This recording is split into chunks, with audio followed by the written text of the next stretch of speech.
Ang dalawang tanggaling ng organisasyon ng Daigdigan na nagpapahayag ng pagkakaroon ng pagkakaisa ng bawat samahan. Ipinagbabatid dito sa bawat isa na ang layunin ng bawat samahan ay ang pagkakaisa.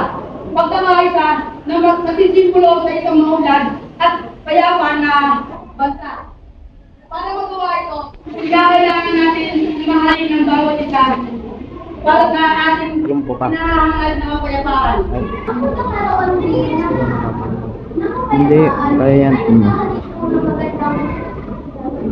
magandang pagkakaroon